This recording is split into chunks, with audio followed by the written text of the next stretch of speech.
the Copeland's opening. No, it was yesterday. Sorry. Hey, it was a great day out at Copeland's site yesterday. There were probably 150 people there, and you know, that's a restaurant experience. And today it's a little different experience, and this one's an important one too. And we're glad that you're here. We're glad that you're here for two things that we're going to celebrate today. Number one, today is the 80th birthday of the Arkansas Municipal Auditorium.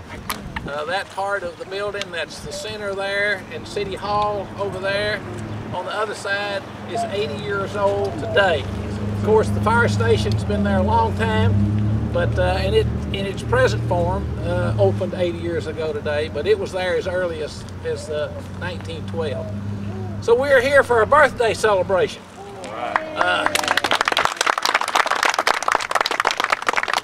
We're also here for another celebration, and that is the groundbreaking of the Arkansas Municipal Auditorium Walk of Fame Park, and we're standing in the middle of it.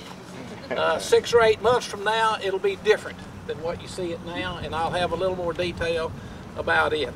But I'm glad that you're here for this dual celebration this afternoon. Thank you for taking the time out and coming and gathering. We have a good crowd here, and we appreciate your participation, for your interest, and for those, many of you, your support regarding the Arkansas Municipal Auditorium, serving on the commission and in other capacities that have helped us to bring us to where we are in regard to the old auditorium. We've come a long way in the last 5 or 6 years on the Municipal Auditorium. You know, we talked yesterday out at Crossroads about a giant leap. Well, I got to thinking today, there was a giant leap with this auditorium. Do y'all remember all the trash and clutter and junk that was in there? And you know, it was one of those tasks that a lot of people say, you know, don't even undertake that. It can't be done. But you can go in there now and you can see, and a lot of people in this group have put out a lot of effort to make that giant leap possible there. So thank you for what you did there. Very good. I have a photo at home that shows a fire station sitting there in 1912. It didn't look like that. It had 3 doors. That was about the only similarity. It was not made of stone like that one is. It was, I think it was mostly, if not all, wood. But that was in 1912. Then if we go across the state line over at the corner of 3rd Street and Main, in 1924, the Singer Theater opened. And it was a mixed-use theater. It was live performances, but it mainly focused on movies. There were live performances of various nature there. The grand opening celebrations, one night was a movie and the other was a live drama production. So you had that, and then in 1928, 4 years after the Singer opened, you had work that began in earnest here on the Arkansas Municipal Auditorium. It eventually opened on March the 5th, 1930, and it brought a lot of entertainment opportunities to this side of town. I don't know that it ever regularly, although it had the capability to show movies, it was basically a live performing arts facility that was home to a lot of different acts and levels of abilities. You had the local productions, you had senior class plays that were presented there. I had some role in it. I wouldn't say perform, because that certainly wasn't it. I think I was just there. I might have been the rabbit, you know. The woman the grandmother that went to see her son that was playing, our grandson that was playing the rabbit. She went to the school, you know. She got there and there was 500 rabbits out there on the stage. You know, I might have been one of those rabbits. But there were all kinds of performances that were there. The Texarkana Little Theater was a big operator within that facility from time to time, and lots of others locally. But it also had that national and that international tone to it. People who came here and entertained Texarkana on those Friday and Saturday nights were very popular. And it was a very important part of the fabric of early Texarkana, the social part as well as the entertainment part. So that auditorium, it became a unique place in Texarkana.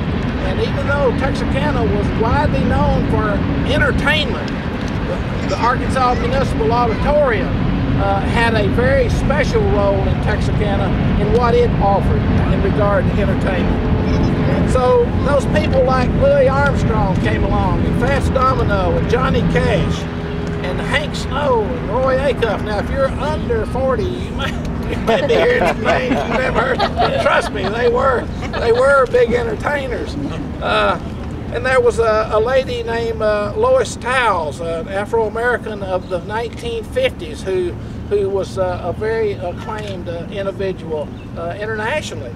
And then who can forget Elvis, the King?